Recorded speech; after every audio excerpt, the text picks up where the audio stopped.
পরমানন্দ মাধবম। গতকাল আমরা শুধু ষষ্ঠ অধ্যায়ের বিচারই শেষ করিনি, গীতার প্রথম শতক, মানে 6টা অধ্যায় নিয়ে একটা শতক। প্রথম শতককে বলা হয় প্রথম শতকম।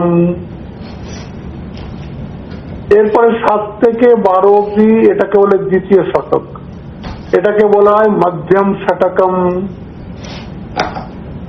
দ্বিতীয় অধ্যায় থেকে এই 13 নম্বর অধ্যায় থেকে নিয়ে 18 নম্বর অধ্যায়কে বলা হয়, তৃতীয় বলে না, চরম শতকম। প্রথম শতকম, মধ্যম শতকম আর চরম শতকম। কেন? জীবের আর ব্রহ্মের ঐকত্বের কথা ওইখানে কি হবে, ওইখানে গিয়ে কেন হবে? এই যে আমাদের মহাবাক্য আছে, তৎ ত্বম আসি, বা এটাকে যদি আপনি ঠিক করে বলতে চান, ত্বম তৎ আসি, তুমি সেই পরমাত্মা। আসি মানে হও। এটা তম পদার্থের লক্ষণাদি বলব। আর আপনারা দেখেছেন, এই যে আমরা প্রথম শতকটা পড়লাম, তার মধ্যে মেন 3টি কথা মনে রাখতে হবে। প্রথম কথা যেটা বলল, জীব স্বরূপম, জীবের স্বরূপ কি। এই জীবের স্বরূপ করলাম, তখনই আপনার মন সঙ্গে সঙ্গে চলে যাওয়া উচিত দ্বিতীয় অধ্যায়ের 12 নম্বর শ্লোক থেকে 25 নম্বর শ্লোক অব্দি। ওটাই হচ্ছে আমি প্রকৃত আমি। যতই আমি কেন সব মিথ্যা আমির ওপরই ভর করে চলছে, প্রকৃত আমি ওইটাই। পাশাংশি জীর্ণানি যথা বিহায় নবানি গৃহ্ণাতি, যত শ্লোক আছে ওখানে, নয়নম সিদ্ধাতি শস্ত্রাণি নয়নম দহতি পাবকা, সব শ্লোকগুলো বারবার করে বলছি, ওগুলো মুখস্থ করতে হবে। ওই 12-13টা শ্লোক মুখস্থ হওয়া দরকার। ওখানে এসে গেলে কি হলো, তারা বলে দিলেন, ওখানে বলতেই এই জ্ঞানটা প্রথম হয়, অর্জুনেরও হয়েছিল, যে আমি শরীর নই, শরীরের মধ্যে আমি শরীরই, যেটার মৃত্যু হয় না। এরকম যত শরীর আমি চতুর্দিকে দেখছি, তারাও শরীরটা টেম্পোরারি বেশ, টেম্পোরারি ড্রেসের মতন, তার মধ্যে যেটা শরীরই আছে সেইটা পার্মানেন্ট। ওখানে বুঝতে হবে একটা হচ্ছে কন্টেনার, পাত্র, আর এটা হচ্ছে কন্টেন্ট, পাত্রের মধ্যে কি আছে। পাত্রটা কি? শরীর আর মন, এটাই তো আমাদের পাত্র, এটাকে বলতে হবে কন্টেনার। আর কন্টেন্টটা কি? আত্মা, সচ্চিদানন্দ আত্মা হচ্ছে কন্টেন্ট। সবসময় মনে করতে হবে আমি একটা কন্টেনার।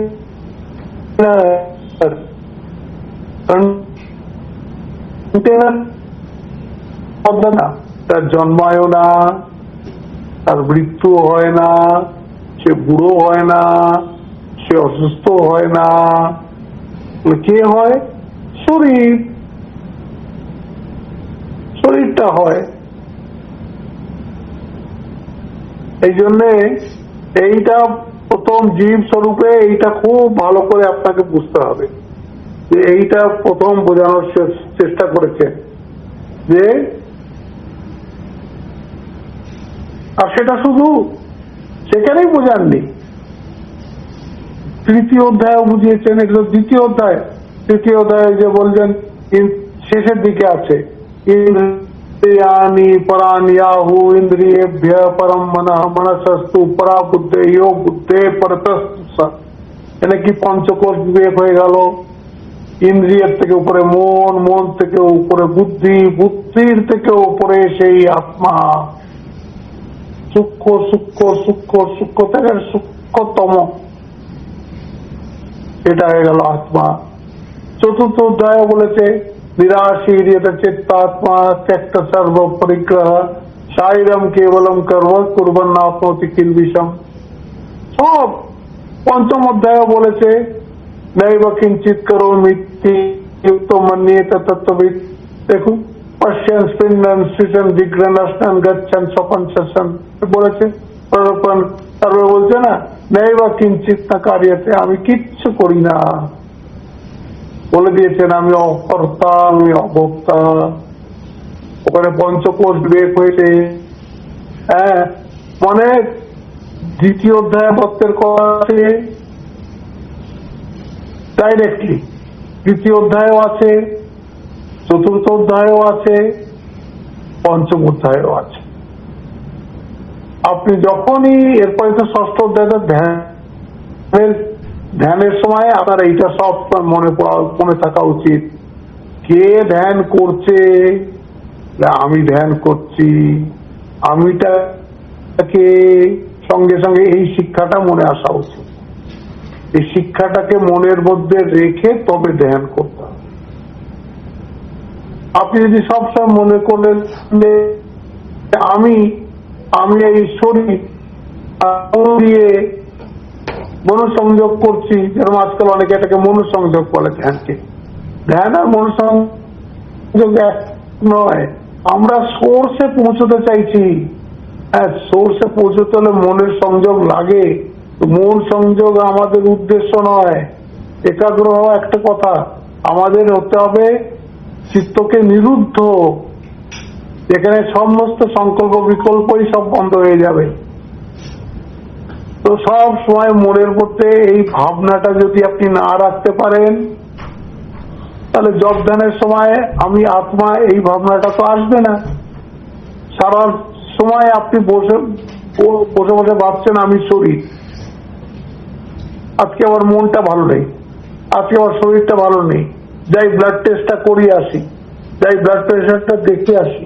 তার মানে কি আপনার মনটা সব সময় শরীরে আছে। আজ বড় গরম লাগছে, আজ বড় ঠান্ডা লাগছে, এই যে সব কিন্তু শরীর নিয়েই হচ্ছে। শরীরের বাইরে যাওয়ার চেষ্টাই হচ্ছে না। যদি আপনি এই সবের মধ্যে থেকেও এটা বুঝতে পারেন এটা তো container, my real I, my real nature, my higher nature is the content. ওর কোন সুখ দুঃখ নেই, ওর কোন ব্যথা বেদনা নেই, কিচ্ছু নেই, ওর কোন আসা যাওয়াও নেই। তো এই জীব স্বরূপম ওরা এই কি বলে প্রথম শতকের একটা টপিক। তারপরে দ্বিতীয় টপিক যেটা বলা হয়েছে সেটা বলা হয়েছে কর্মযোগ। কর্মযোগ বলা হয়েছে। কর্মযোগের কথা দ্বিতীয় অধ্যায়ের 40 নম্বর শ্লোক থেকে 50 নম্বর শ্লোক, তৃতীয় অধ্যায়টা পুরো, চতুর্থটাও পুরো, পঞ্চমটাও প্রায় পুরো। কর্মসন্ন্যাস যোগ, জ্ঞান কর্মসন্ন্যাস, সবই কর্মকে নিয়েই কথা হয়েছে। কর্মযোগ যেরকম দ্বিতীয় অধ্যায় বলে দিয়েছে কর্মণ্যেবাধিকার মা ফলে সুখদা আছে না, সেটা তো একটা জীব মানে একটা খুবই ইম্পর্টেন্ট শ্লোক। ওটাকে বলা হয় যে কর্মযোগের চতুর্থী চার, ওটার মধ্যে সমস্ত কর্মযোগ কর্মণ্য এব অধিকার এক নম্বর সূত্র হয়ে গেল। মা ফলে সুখ কদাচনা 2 নম্বর সূত্র হয়ে গেল। তারপরে কর্মণ্য ভি প্রবৃত্তপি, তারপরে কি কর্মণ্য মা কর্ম ফল হেতুর ভূর্মা। Very good. মা কর্ম ফল হেতুর ভূ, ফলের ফল তুমি যে কর্ম করেছো আমি করেছি এলো না, এটা 3 নম্বর হয়ে গেল। আর মাতে সংগস্ত কর্মাণী, তাই বলে চুপচাপও বসতে পারবে না, অকর্ম এটা বসতে পারবে না, তোমাকে কর্ম করে যেতে হবে। এটা চতুর্সূত্রী। তৃতীয় অধ্যায় তো পুরো অধ্যায়টাই তো কর্মযোগের উপরে।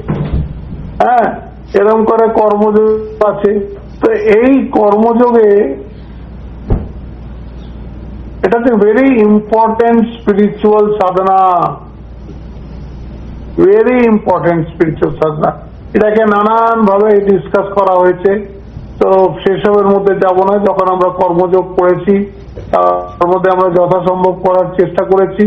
আবার আপনারা আরো পড়ুন, বহু এইসব নিয়ে বইপত্র আছে, সেসব পড়ার চেষ্টা করুন।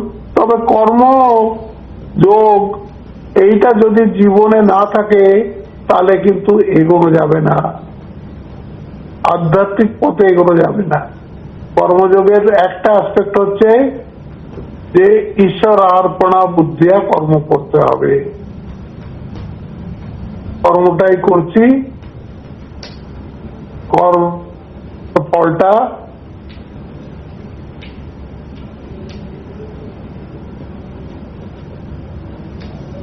কর্মের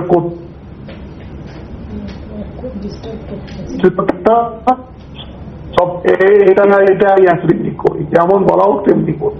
কতটা অভ্যাস করা যায় আমরা ততটা করবো। হ্যাঁ, একদম খুব এক্সট্রিম না পারলেও মনে মনে তো বলতেই পারি যে আমি অকর্তা, আমি অকর্তা। আর যেহেতু আমি অকর্তা এই জন্য আমি অভোক্তা, মানে যেটাই তুমি সুখ দুঃখ রূপে ফলটা পাচ্ছ সেটা ভগবানের প্রসাদ হিসেবে নেওয়া। এটা এসে গেল দ্বিতীয় টপিক, যেটা এই প্রথম শতকে কভার করেছে। প্রথম হয়ে গেল জীবের স্বরূপ, তারপর হয়ে গেল কর্মযোগ। তৃতীয় বলছে জীব প্রয়ত্ন। মানুষকে চেষ্টা করতে হবে, চেষ্টার থেকে পেছনে আসলে চলবে না। সর্বদা সব সময় চেষ্টা করে যেতে হবে, সে জাগতিক কাজের জন্যই হোক কি আধ্যাত্মিক কাজের জন্যই হোক। জাগতিক কাজের জন্য যেমন দরকার চেষ্টা করা, আধ্যাত্মিক কাজের জন্যও তেমনি চেষ্টা করার দরকার। এটা 2 মিনিটের রিলিজিয়ন নয়, যেরকম এই যে খ্রিস্টানরা সানডে চার্চ রিলিজিয়ন, বইটা নিয়ে সেজে গুজে সব চার্চে চললো, সানডে রিলিজিয়ন হবে। হ্যাঁ, এরকম অন্য অন্য ধর্মেও আছে, আমাদের ওরকম নেই। আমাদের দেখতে গেলে দেখুন 7 দিনই কোন না দেবতার নামে আছে। হ্যাঁ, সোম, শিব, মঙ্গল, হনুমান, বুধ, অমুক, বিষ্ণু, লক্ষ্মী, এক একদিন দিন আছেই। আমাদের ওই জন্যই সব করে রাখা আছে। তোমাকে একদিন না, তোমাকে 7 দিনই ওই ভাবের মধ্যে থাকতে হবে। এই আমাদের যে অনেক ভগবান, সে একই ভগবানের বহু নামে রয়েছেন, বহু রূপে রয়েছেন। তার কারণ কি, যে আমাকে এই নিয়েই থাকতে হবে। সেই একটাই হচ্ছে আসল, সেই একটাই আছে, আমরাই তাকে জগৎ রূপে দেখছি। এইটা হয়ে যাবে। এখানে বলছে ভাগ্যবাদের কোনো স্থান নেই। অনেকে মনে করে এই ভারতের যে অবনতির কারণ হচ্ছে এই শাস্ত্র, এই যে কর্মফলের কথা বলে, এইটা হচ্ছে ভারতের। আরে কর্মফল বলেটা কি? কর্মফলটা মানুষ বোঝে না বলে ওরকম ভাবে। কর্মফল মানেটা কি? আমার যে প্রেজেন্ট কন্ডিশন, আমার যে প্রেজেন্ট পরিস্থিতি, সেটা আমার অতীতের কর্মের ফল। এখন যদি আমি সুখ লাভ করছি, সুখে আছি, আমার অতীতের ভালো কর্ম। যদি আমি এখন দুঃখে আছি, অতীতের খারাপ কর্ম। যদি অতীতের কর্মের ফল আমি প্রেজেন্টে পাই, তাহলে প্রেজেন্টের কর্মফল কেন আমি ফিউচারে পাবো না? এখন থেকে যদি আমি ভালো কাজ করা শুরু করি, আমার ফিউচারটা অবশ্যই ভালো হবে, অবশ্যই অবশ্যই ভালো হবে। এইটা তো কর্মফল, এইটুকুই তো কর্মের সিদ্ধান্ত। তুমি তোমার প্রেজেন্টটাকে ভালো করো, ফিউচার নিজে নিজে ভালো হবে। আমরা সব গণৎকারের কাছে যাই, হাত দেখাতে যাই, নিউমোরোলজির কাছে যাই, নিজের ঠিকুজি কুষ্টি বানাই, বলে এই পাথর ধরো, ওই পাথর লাগাও। লাগান, তাতে কোনো অসুবিধা নেই। কিন্তু এইটা সবসময় মনে রাখবেন যে আমাদের কর্মফলই পরিস্থিতির জন্ম দেয়। যেটা আমি কর্ম করেছি সে আমার মনে থাকুক আর না থাকুক, এই জন্মে হোক কি গত জন্মে হোক, সেটার ফল কে ভোগ করবে? যে করেছে সেই ভোগ করবে। স্থূল শরীর তো চলে যায়, কিন্তু সূক্ষ্ম শরীর তো যায় না। সূক্ষ্ম শরীরের মধ্যে তো সব রেকর্ডিং হয়ে রয়েছে, সেটা তখন ফল দেয়। আমি অনেক কেস আপনাকে বলি আমার নিজের জীবন থেকে। অনেক মানুষ আছে তো, তাদের প্রচুর দুঃখ, মানে তারা দুঃখে একেবারে, মানে ওদের দুঃখে ওদের দিকে তাকানো যায় না, এত দুঃখ আসে। আমি যখন ওদের সঙ্গে কথা টথা বলে দেখি, কি একটু প্রশ্ন করে দেখি, ওরা কোনো ভালো কাজ জীবনে করেইনি, একটা নিঃস্বার্থ কাজ জীবনে করেনি, অপরকে সুখ দেবো এরকম একটা কাজই তারা জীবনে করেনি। যাই করেছে স্বার্থের জন্যই করেছে। এরকম মানুষের সুখ কোত্থেকে পাবে বলো? পেতেই পারে না, পেতেই পারে না। তুমি যদি সুখ চাও তোমাকে সুখ দিতে হবে, সম্মান চাও তো সম্মান দিতে হবে, ভালোবাসা চাও তো ভালোবাসা দিতে হবে। যা দেবে তাই পাবে। এখানে ফ্যাটালিটির কোনো স্থান নেই, ভাগ্যবাদের কোনো স্থান বেদান্ত স্বীকার করে না। ভাগ্যবাদের কোনো স্থান নেই, পুরোটাই আপনার কর্মের উপরে দাঁড়িয়ে আছে। পুরো আপনার যে পরিস্থিতিতে আপনার আছেন, কাউকে দোষ দেবেন না। বুঝবেন আপনারই কর্ম এই এখন এই ফল দিচ্ছে। সেটা সুখও দিতে পারে। সুখ দেওয়ার সময় আমরা প্রশ্ন করি না why I am so happy, তখন মনে হয় হ্যাপিনেসটা আমার জন্মসিদ্ধ অধিকার, এটা মনে করি, ইটস মাই বার্থ রাইট। কিন্তু যেই দুঃখ এসে গেল, why me, আমারই কেন এলো, আমারই কেন আসছে?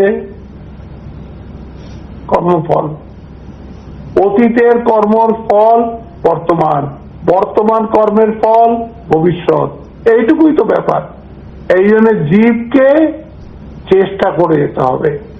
কপালে লেখা আছে আমার প্রারব্ধ খারাপ, ওসব বললে কিচ্ছু হবে না। কেউ তোমার প্রারব্ধ ভাঙতে পারবে না, কেউ ভাঙতে পারবে না, কেউ ভাঙতে পারবে না। হ্যাঁ, ঠাকুরকে বলা হয় কপাল মোচন। ঠাকুর নাকি কপালের লেখাও বদলে দিতে পারেন। বদলে দিতে পারেন মানে মা যেরকম বলেছে, যেখানে ফাল ঢোকার কথা ছিল সেখানে হয়তো একটা সামান্য ছুঁচ লাগবে, এরকম কিছু একটা হবে। কপাল মোচন তো তিনি, তাকে ধরলে পরে তাকে তিনি যা করেন করবেন। আমি এত করে তাকে ডাকছি, তাও আমার দুঃখ মিটছে না কেন? ওরে বাবা, দুঃখ মিটবে না, তোমার কর্মফল তোমাকেই ভোগ করতে হবে। ভগবান সব দেখছেন, ওনারও কিচ্ছু করার নেই। আছে তো, কেউ এসছে দক্ষিণেশ্বরে, ওদের রামবাবু, রাম দত্ত, সে বলছে লাটুটা তো ওর কাছে ছিল, তো ওর বোট বাড়ির চাকর ছিল, লাটুটার মুখটা খুব শুকনো শুকনো দেখছি। রামবাবু জিজ্ঞেস করেছে, ঠাকুর বলছেন ভগবান, হ্যাঁ, তিনি বলছেন ওর এখন সময়টা খারাপ চলছে। দেখুন, কালের অধিপতি ভগবান স্বয়ং বলছেন ওর এখন সময়টা খারাপ চলছে, লেটোর এখন সময়টা খারাপ চলছে। খারাপ সময়টা চুপচাপ কাটিয়ে দিতে হয়, হয়ে যাক ভোগটা,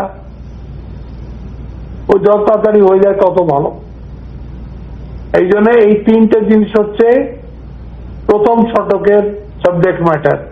মনে রাখবেন, জীব স্বরূপম, কর্মযোগ, জীব প্রয়ত্ন,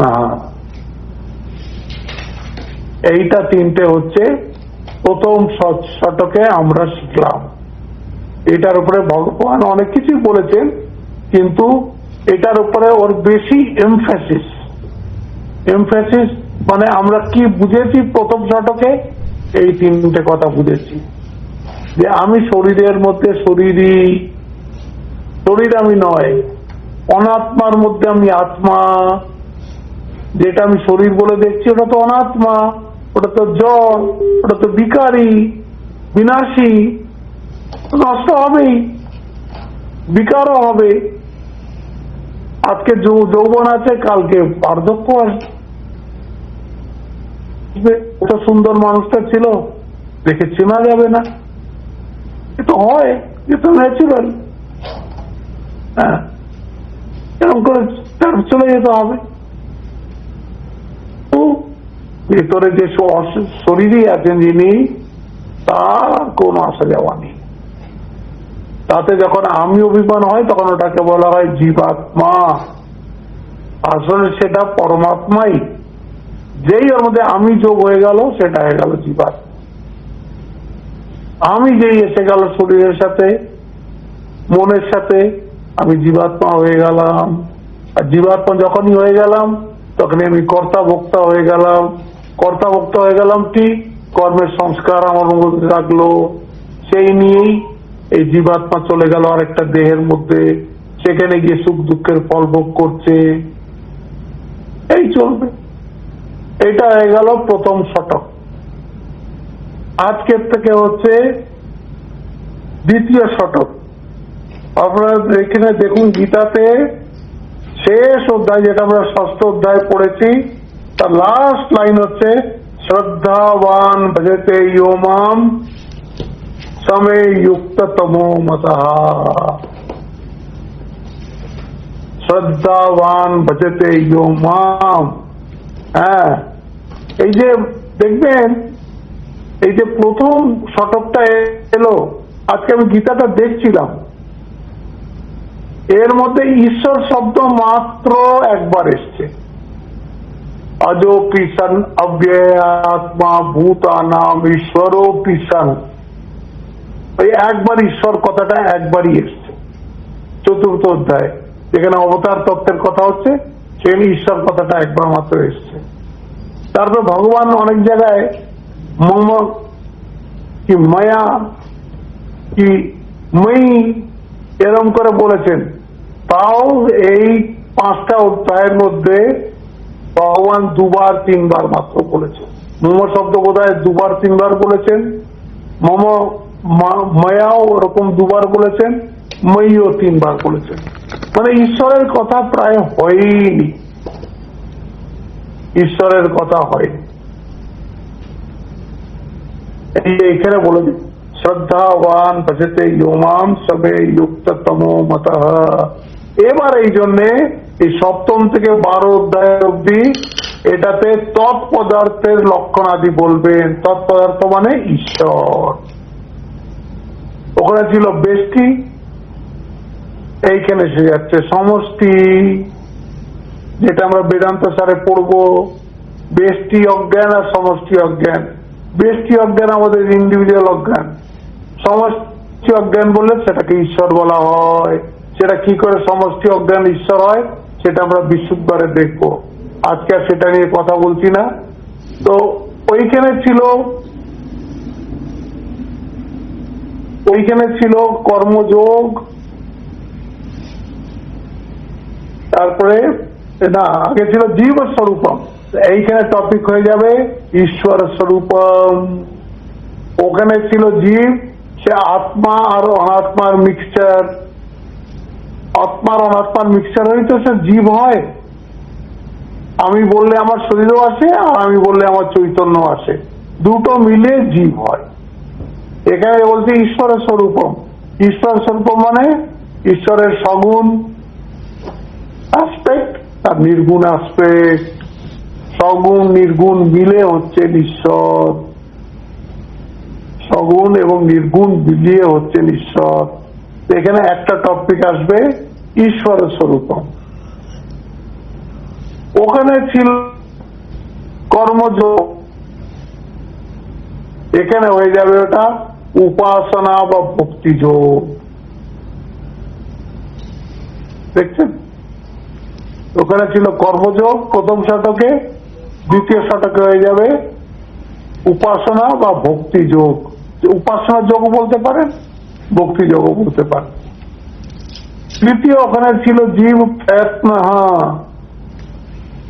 এখানে এসে গেল ঈশ্বর অনুগ্রহ বা ঈশ্বর কৃপা। ওখানে যেরকম তিনটে ছিল এখানেও সেরকম তিনটে। ওখানে ছিল জীব স্বরূপম, এখানে হয়ে গেল ঈশ্বর স্বরূপম। ঈশ্বর স্বরূপম মানে সগুণ এবং নির্গুণ মিক্স, যেরকম আত্মা অনাত্মা মিক্স। এখানে ছিল কর্মযোগ, এখানে এসে গেল উপাসনা বা ভক্তি যোগ। ওখানে ছিল জীব প্রয়ত্ন, এখানে এটা এসে হয়ে গেল ঈশ্বর বা ঈশ্বর অনুগ্রহ বা ঈশ্বর কৃপা। কেন? অনেক কাজ প্রয়ত্ন করেও হয় না, তখন যখন হয় না, তখন আপনার সাপোর্ট কি হয়? আপনি যদি নিজের চেষ্টায় সবটা মনে করেন, ফ্রাস্ট্রেটেড হয়ে যাবেন, পাগল হয়ে যেতে পারেন, সব শাস্ত্রকে মিথ্যে বলতে পারেন যে আপনি তো এত জীব প্রয়ত্ন বললেন, আমি তো খুব চেষ্টা করলাম, কই আইএসএ কোথায় সিলেক্ট হলাম? কত লক্ষ লক্ষ ছেলে এই নিট পরীক্ষা দিল। এই জন্য ঈশ্বর কৃপা একটা থাকবেই থাকবে, জীব প্রয়ত্ন যেমন থাকবে, ঈশ্বর কৃপাও তেমন থাকবে, ঈশ্বরের অনুগ্রহ তেমন থাকবে।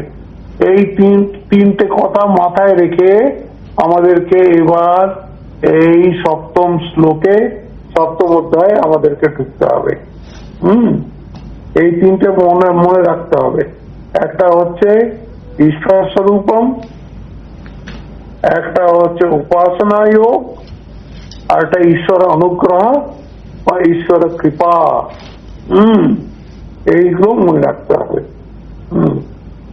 এবার আমরা চলে যাব এই আসল গীতায়। ময়্যা সক্তমনা পার্থ যোগম যুঞ্জন মদাশয়। প্রথম তিনটে শ্লোক হচ্ছে ইন্ট্রোডাক্টরি শ্লোক। ওগুলো হচ্ছে মানে সাবজেক্ট ম্যাটারটাকে ইন্ট্রোডিউস করছে। তাতেই দেখুন প্রথমে এসে গেল ময়্যা সক্তমনা পার্থ, এইখান থেকে ঈশ্বর এসে গেছেন।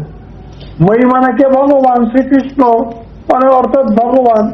ভগবান নিজের কথাই বলছেন, ময়্যা আসক্ত মনা পার্থ, মানে তার মনটা পুরোপুরি আমাতেই আসক্ত।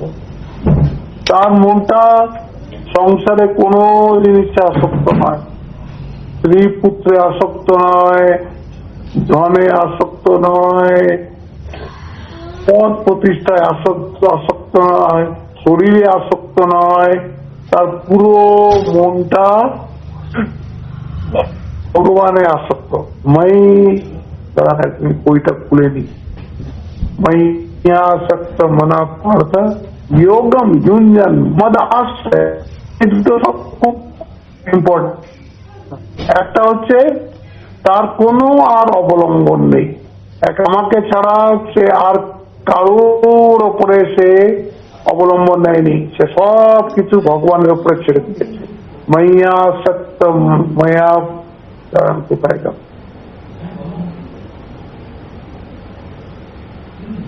এক মিনিট।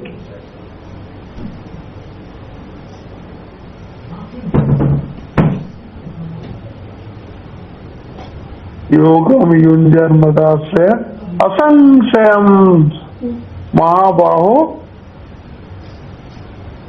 असंशयम समग्रम मां यथा ज्ञासासि। না বইটা খুলে নি, এই পেয়ে গেছি।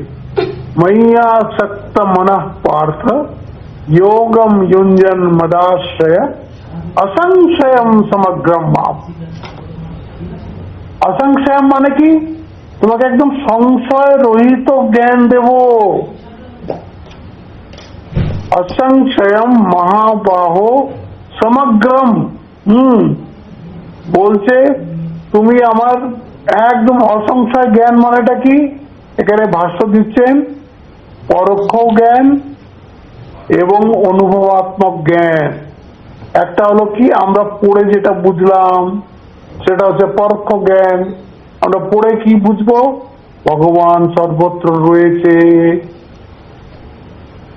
এইটা বুঝবো। কিন্তু ব্যবহারে তো আসবে না। কেন আসবে না? ওটা তো ওদের অনুভবের মধ্যে আসেনি। অনুভবের মধ্যে যতক্ষণ আসছে না, ওই জ্ঞানটা আপনার একদম নিজের হচ্ছে না, জ্ঞানটা সারফেস লেভেলেই থাকছে। এই জন্য বলছে যে তার জন্য দুটো কন্ডিশন আগেই উনি বলে দিলেন, মই আসক্ত মনা আর মদাশ্রয়। একমাত্র ভগবানকেই আশ্রয় করতে হবে, অন্য কোনো আশ্রয় নিতে হবে, পুরো ভগবানের উপরে ভরসা করে থাকতে হবে, আর মনটা সব সময় ভগবানের দিতে হবে। এই যে অর্থ করেছেন, এ পার্থ তুমি আমাতে অর্থাৎ পরমেশ্বরে একান্ত আসক্ত চিত্ত ও আমার নিতান্ত শরণাগত পদাশ্রয়। অতএব পূর্বোক্ত যোগাভ্যাস করিয়া, ওই যে যোগম যুঞ্জন যেরকম তোমাকে বলে দিয়েছি, পূর্বোক্ত যোগাভ্যাস করিয়া তুমি নিঃসংশয় রূপে অসংশয়ম, কোনো তোমার সংশয় থাকবে না। ওই নিঃসংশয় করতে গিয়ে বলেছেন যে পরোক্ষ জ্ঞান এবং অনুভবাত্মক জ্ঞান, তো জ্ঞান বিজ্ঞান। এই জন্য এই অধ্যায়টার নাম হচ্ছে জ্ঞান বিজ্ঞান যোগ। জ্ঞানও বলবেন, আবার সেই জ্ঞানটা কি করে নিজের হতে পারবে সেই বিজ্ঞানটাও বলবেন। এটা সায়েন্সটাও বলবেন আর তার প্র্যাকটিসটাও বলবেন, থিওরিটাও বলবেন, প্র্যাকটিসটাও বলবেন, দুটোই সাথে সাথে বলবেন। এই জন্য সপ্তম অধ্যায়টাকে খুব ইম্পর্টেন্ট মনে করা হয়। এতে খুব ভারী সুন্দর সুন্দর সব শ্লোক আসবে। আমাদের প্রথম তিনটে শ্লোক হচ্ছে ইন্ট্রোডাক্টরি শ্লোক, সাবজেক্টটাকে করার জন্যে, এন্টার করার আগে যে তিনটে শ্লোক দিয়ে ভগবান বলতে চাইছেন, যেহেতু তোমার মনটা সবসময় আমার মধ্যেই আছে, তুমি আমাকেই শুধু আশ্রয় করে আছো, এই জন্য তোমাকে সমগ্র জ্ঞানটা মানে ভগবানের সগুণ অ্যাসপেক্ট এবং নির্গুণ অ্যাসপেক্ট, এটা তোমাকে অসংশয় ভাবে আমি বলবো, মানে জ্ঞান বিজ্ঞান সহিত আমি তোমাকে বলবো। হ্যাঁ হ্যাঁ, তাই যে তৎশৃণু জ্ঞাস্যসি তৎশৃণু, সেইটাই তুমি শ্রবণ করো। এখানে বলছে কি প্রকারে বিদিত হইবে তাহার শ্রবণ করো। হে পার্থ, তুমি আমাতে অর্থাৎ পরমেশ্বরে একান্ত আসক্ত চিত্ত ও আমার নিতান্ত শরণাগত। অতএব পূর্বোক্ত যোগাভ্যাস করিয়া তুমি নিঃসংশয় রূপে সর্ববিভূতি সম্পন্ন আমাকে অর্থাৎ পরমেশ্বরকে কি প্রকারে বিদিত হইবে তাহা শ্রবণ করো। এইটা বলেছে। তার মধ্যে দুটো তিনটে কথা অসংশয়ামের মানে বলে দিয়েছি, মহিয়াসক্তর মানে বলে দিয়েছি, যোগম মুঞ্জন বলে দিয়েছি, মদাশ্রয় বলে দিয়েছি। সমগ্রম মানে জ্ঞান বিজ্ঞান সহিত। হ্যাঁ, তা শুনু। এটার মধ্যে মহারাজ কি মন্তব্য করেছেন? এই এখানে বলছেন গীতার প্রথম শতকে সর্বকর্ম সন্ন্যাস রূপ সাধনের বিষয় বিশেষ রূপে কথিত হইয়াছে। হয়ে গেল আমাদের। উহার মধ্যে যোগ ও তম পদের লক্ষ্যস্বরূপ জ্ঞেয় বস্তু প্রতিপাদিত হইয়াছে। ওই যে তম জীবাত্মা। এক্ষণে দ্বিতীয় শতকে ভগবান ধ্যেয় ব্রহ্ম প্রতিপাদন পূর্বক তৎপদার্থের লক্ষণ স্বরূপ পরমাত্মার ব্যাখ্যা করিবেন। ভগবান ইতঃপূর্বে ওই বলেছেন যোগিনাম অপি সর্বেষাম মধ্যতেনান্তরাত্মনা শ্রদ্ধাবান ভজতে ইয়ো মাম সবে যুক্ততমা মতঃ লাস্ট অধ্যায়ের শেষ শ্লোকে যে ভগবত ভক্তি মার্গের সূচনা করিয়াছেন, সপ্তম অধ্যায়ে তাহারই বিশেষ রূপে ব্যাখ্যা করিবেন। ভগবানের কি প্রকারে স্বরূপে আরাধনা করিতে হইবে, কি প্রকারে তাহাতে মন সন্নিবিষ্ট করিতে হইবে, অর্জুন এই কথা প্রকাশ্য ভাবে জিজ্ঞাসা না করিলেও ভক্তের প্রাণসখা কৃপালু ভগবান তার মনোগত ভাব জানিয়াই এত প্রশ্নের উত্তর দিতেছেন। অর্জুনের প্রশ্ন নেই, যেটাই আপনাকে বলেছি, যেখানেই যে অধ্যায়ে অর্জুনের প্রশ্ন নেই, কিন্তু ভগবান পূজা বলা শুরু করেছেন, সেগুলোকে কৃপা অধ্যায় বলা হয়।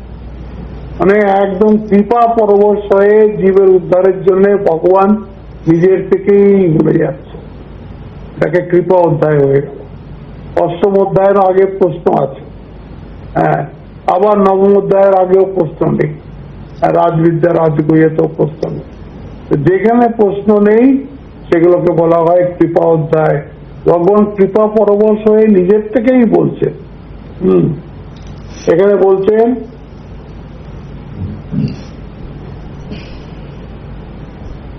ময়্যাসক্ত মনা, আমাতে ঈশ্বরের প্রবল অনুরাগ সম্পন্ন ব্যক্তি। দেখা যায় প্রত্যেক কার্যের সাধ্য বস্তু সম্বন্ধে 16 আনা জ্ঞান এবং জ্ঞান না থাকিলে কার্যে বিঘ্ন হয়, বিলম্ব হয়। আধ্যাত্মিক পথে প্রথম কথা ভগবান বলিলেন, আমাকে প্রবল অনুরাগ দরকার। ভগবানের প্রতি ভালোবাসা না হলে ভগবানকে কি আমরা কি ভগবান? ঠাকুর সেই গল্প বলে বলছে না যে এই আজকালকার কলকাতার লোকগুলো আসে, এই দেখুন না গড কি সুন্দর বিউটিফুল ফুল করেছেন, বিউটিফুল ফ্লাওয়ার করেছেন।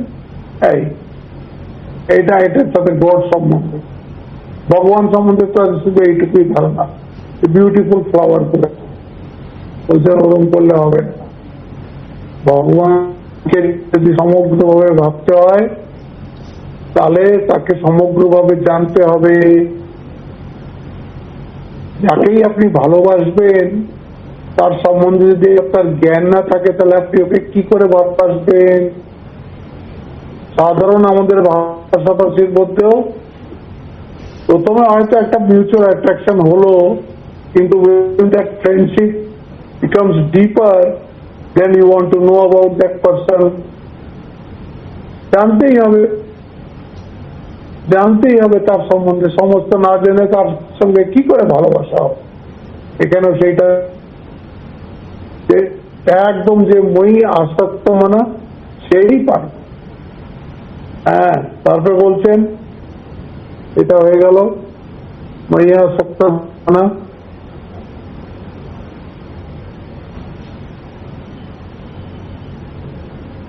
যোগ করিবার কালে তাকে ছাড়িয়া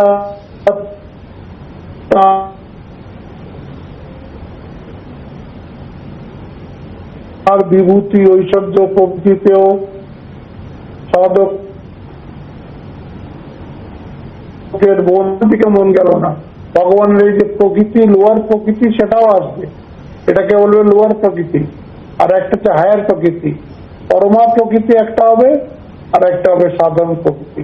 এটাও ভগবান, এটা ভগবানের লোয়ার নেচার, আর একটা হচ্ছে ভগবানের হায়ার নেচার।